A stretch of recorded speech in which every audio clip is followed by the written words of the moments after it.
G'day viewers, Mr. Angry by request today.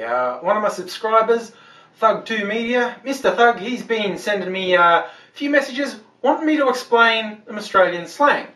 Apparently you seppos, poms and whatnots don't always know what we're on about. Well, so pay attention. Now, the Australian vernacular was christened Strine back in the 60s by famed Australian cultural historian, linguist and academic Afabek Lauder. Now, you can't really have a talk about modern Strine without mentioning probably the greatest modern exponent of Strine, the late, sadly lamented Steve Irwin, the crocodile hunter. Now, he really is the good old-fashioned Oz talk, and one of the first things you get asked by foreigners who know the crocodile hunter is that what Australians really talk like? Short answer, no. Slightly longer answer, kinda sorta. Particularly in country areas, you will still get people who talk the full-on Oz, like Steve Irwin did, but it's not so common as it once was. To get down to some specifics, some of the things he said, crikey. No, people basically don't say crikey. Though there's a pretty good political website called crikey.com.au. I've got nothing to do with it, don't know anything about the people who run it, just in case anyone thinks there's a conflict of interest there.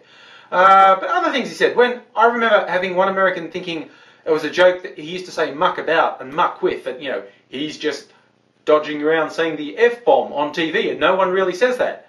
Actually, people really do say that. You muck things up, you muck around, you muck up, all those things. People actually say that. I Oz it up a bit myself occasionally. I do say g'day, g'day mate. Viewers will know that. I often start off by saying g'day to the viewers. I do call males blokes sometimes. Say guys just as often. See, that's the American influence creeping in. Still say blokes a fair bit. That's the male term. You may have heard that there's the Australian tendency to call females Sheilas. Yeah, not so much these days, and do not expect to get anywhere significantly good with the ladies if you call them Sheilas. It's not regarded as particularly flattering.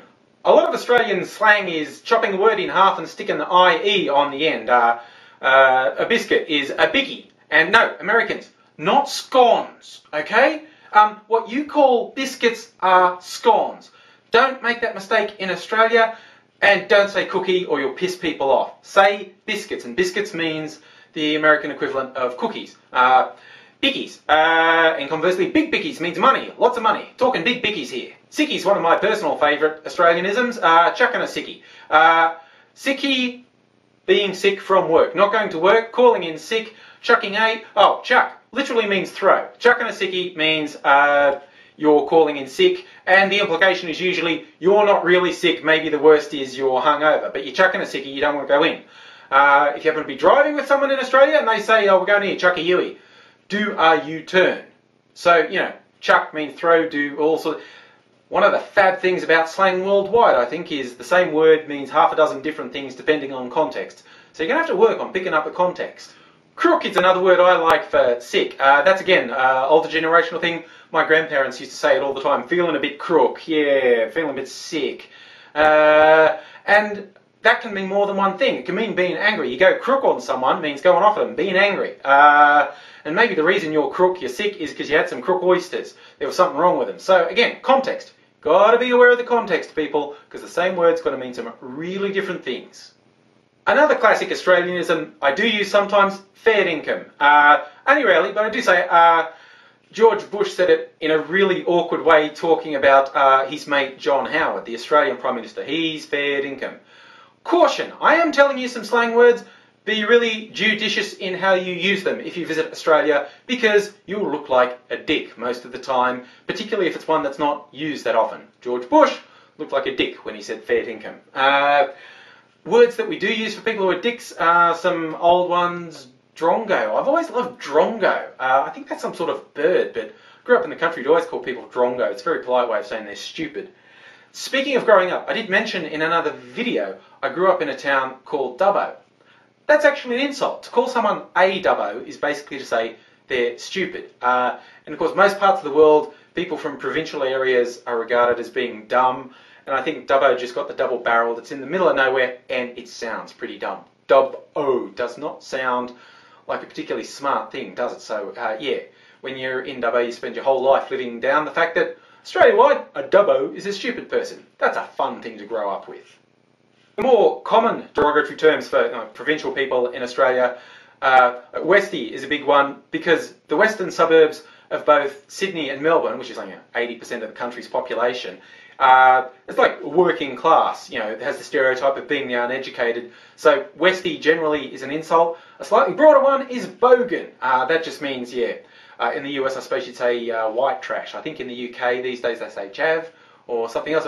Bogan's a nice general insult. Immortalised in a great song called Nobody Likes a Bogan. Look that one up.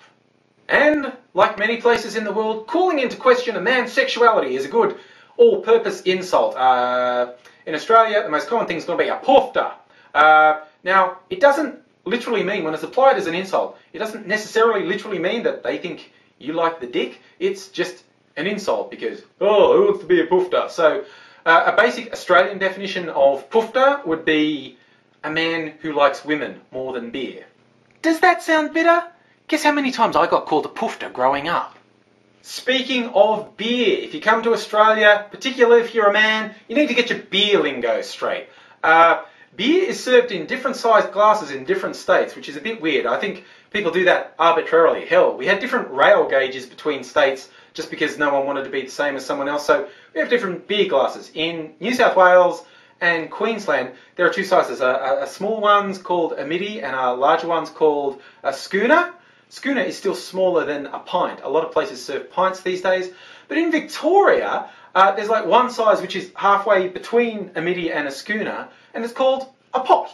So, just to confuse things, if you ask for a pot in Queensland or New South Wales, they probably won't know what you're talking about. And if you ask for a schooner or middy in Victoria, they won't know what you're talking about. Or they might know what you're talking about, but they can't serve you one because they don't have that size glass.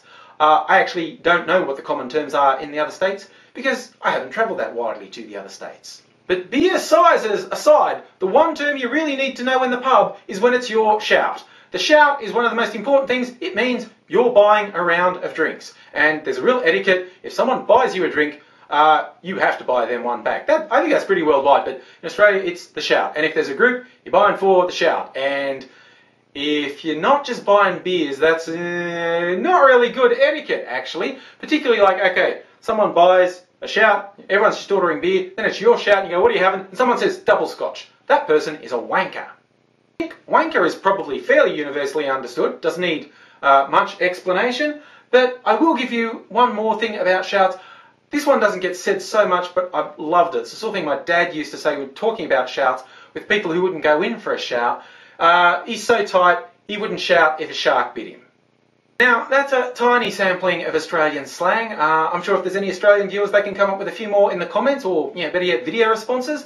And if you're outside of Australia and you've heard one that I didn't use, you either know the meaning or it confuses the hell out of you. Again, comments, video responses, all good. I'm going to leave you with one of my favourites, local terms for the toilet, which is always good to know. All sorts of pseudo-polite ones like toot and loo and whatnot. My favourite Oz term for the loo is the dunny. Growing up in the country, we were always referring to the dunny. Now, traditionally, it was the outside toilets that we used to have out in the bush.